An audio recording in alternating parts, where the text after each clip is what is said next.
Terima kasih pemirsa, Anda masih bersama kami. Rencana pembangunan diduga jaringan gardu induk PLN di RS Bungur Indah, Kelurahan Sukajadi, Kecamatan Batu Raja Timur, Oku menuai protes warga sekitar. Warga mengkhawatirkan keamanan di wilayah padat penduduk tersebut. Warga di Rumah Sakit Bungur, RT 11 RW 5, Kelurahan Sukajadi, Kecamatan Batu Raja Timur, Ogan Komri Ulu mengeluhkan rencana pembangunan diduga jaringan gardu induk bertegangan tinggi di sekitar pemukiman warga. Bahkan warga mengetahui tidak ada sosialisasi terhadap warga Ring 1 yang berdekatan dengan gardu listrik bertegangan tinggi tersebut.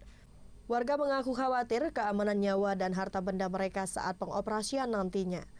Warga setempat juga mengaku tidak mengetahui rencana pembangunan diduga jaringan gardu induk tersebut. Bahkan, tidak ada pemberitahuan terhadap rumah warga yang bersentuhan dengan proyek itu. 2 kali kebakaran, yang setahuku kebakaran sama ledakan sekali. Kalau trafonya lompat-lompat, samping rumah ini juga bagian trafo kemarin pecahan trafo. Ya sering terjadi ledakan lah. Dari jauh bela. Ledakan kuat, apalagi lah dekat kan.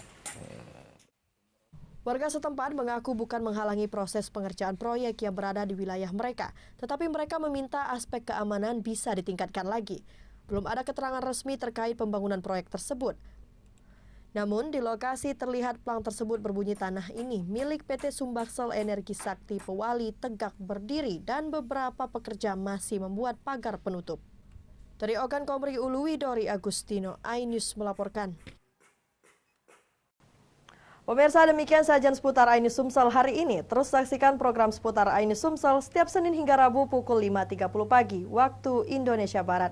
Saya Mita Andani, sampai jumpa.